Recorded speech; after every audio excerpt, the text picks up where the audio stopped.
బీహార్లో green field highway నిర్మాణానికి ఆమోదం తెలిపింది కేంద్ర కేబినెట్. ఇటలీతో వ్యూహాత్మక బంధం మరింత బలోపేతం చేస్తామన్నారు పీఎం మోదీ. గుజరాత్లో కాంగ్రెస్ పార్టీని బూత్ లెవెల్ నుంచి పటిష్టం చేస్తున్నట్లు చెప్పారు ఏఐసీసీ చీఫ్ ఖర్గే. నేపాల్లో చిక్కుకున్న భారతీయులను వెంటనే స్వదేశం తీసుకురావాలన్నారు కాంగ్రెస్ నేతలు.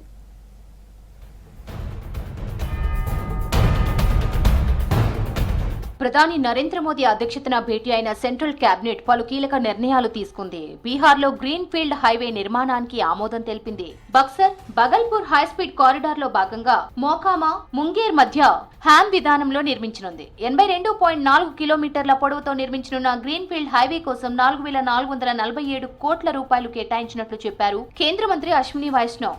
అలాగే బీహార్, జార్ఖండ్, పశ్చిమ బెంగాల్ను కలిపే రైల్వే లైన్ డబ్లింగ్ పనులు ఆమోదం తెలిపింది కేంద్రం. బగల్పూర్, దుమ్కా, రాంపుర్హట్ ను కలుపుతూ 177 కిలోమీటర్ల పొడవుతో నిర్మించనున్నట్లు తెలిపారు. దీనికోసం 3,169 కోట్లు కేటాయించినట్లు చెప్పారు. बक्सर से भागलपुर जो कॉरिडोर है उस कॉरिडोर का सेक्शन है, इसका इन्वेस्टमेंट होगा 4,447 करोड़.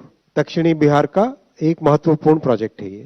भागलपुर, दुमका, रामपुरहाट डबलिंग ये 3,169 करोड़ रुपीस का प्रोजेक्ट है. बिहार, झारखंड और बंगाल को जोड़ने वाला एक बहुत ही इंपॉर्टेंट प्रोजेक्ट है जो कि बिहार, बंगाल और झारखंड को जोड़ता है. ఇటలీతో వ్యూహాత్మక బంధం మరింత బలోపేతానికి భారత్ సిద్ధంగా ఉందన్నారు ప్రధాని నరేంద్ర మోదీ. ఇటలీ ప్రధాని జార్జియా మెలోనీతో ఫోన్లో మాట్లాడినట్లు తెలిపారు. పెట్టుబడి, రక్షణ, అంతరిక్షం, సైన్స్ అండ్ టెక్నాలజీ, టెర్రరిజం సహా పలు అంశాలపై చర్చించినట్లు చెప్పారు. 2025-29 ఉమ్మడి వ్యూహాత్మక ప్రణాళికకు అనుగుణంగా ద్వైపాక్షిక భాగస్వామ్యం బలోపేతం చేస్తామన్నారు. భారత్ EU స్వేచ్ఛా వాణిజ్య ఒప్పందాన్ని వీలైనంత త్వరగా ముగించడానికి సిద్ధంగా ఉన్నట్లు చెప్పారు మోదీ.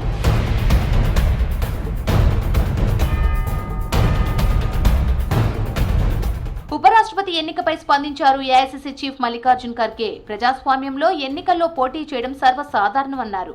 రాజ్యాంగం, ప్రజాస్వామ్యాన్ని కాపాడడమే తమ ప్రధాన లక్ష్యమని చెప్పారు. గుజరాత్లో పర్యటించిన ఖర్గే మహాత్మా గాంధీ, వల్లభాయ్ పటేల్ ఆశయాలను ముందుకు తీసుకెళ్తామన్నారు. గుజరాత్లో పార్టీని బూత్ స్థాయి నుంచి బలోపేతం చేస్తున్నట్లు చెప్పారు ఖర్గే. और एक दो व्यक्ति भी ऐसे हैं जो देश में संविधान को सुरक्षित नहीं रहना चाहते और लोकतंत्र को भी बचाना नहीं चाहते और संविधान को भी बचाना नहीं चाहते. जो दो लोगों ने उन्होंने जो की उसको डिस्ट्रॉय करने वाले और एक दो लोग यहीं पर हैं.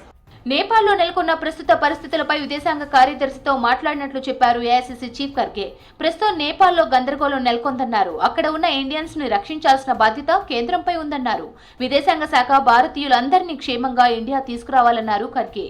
हम ये चाहते हैं कि एयरपोर्ट पे जो हमारे लोग भारतीय लोग फंसे हुए हैं, सड़कों पे फंसे हुए हैं, टूरिज्म में जाकर वो अपने एरिया में फंसे हुए हैं, तो उनको सब लाने की जिम्मेदारी फॉरेन मिनिस्ट्री की होती है, गवर्नमेंट की होती है. जल्द से जल्द हमारे लोगों को भारत को लाके ये हमारी पहले से कहना है. యూపీలోని రాయ్బరేలీలో పర్యటించారు ఎల్ఓపీ రాహుల్ గాంధీ. పలు అభివృద్ధి పనులను ప్రారంభించారు. ఎన్డీఏ పాలనలో నియంతృత్వం పెరిగిందన్నారు. ప్రజల ఓటు హక్కును మోదీ సర్కార్ కాలరాస్తోందని విమర్శించారు. ఓటు హక్కుపై పోరాటం కొనసాగుతుందన్నారు Rahul. See, the main nara these days is vote chor, gadi chor. And that is being proved across the country. We will prove it again and again and again in more and more dramatic ways. ఉపరాష్ట్రపతిగా ఎన్నికైన CP Radhakrishnan ను కలిశారు justice Sudarshan Reddy. ఎన్నికల్లో విజయం సాధించిన రాధాకృష్ణన్ ను అభినందించారు.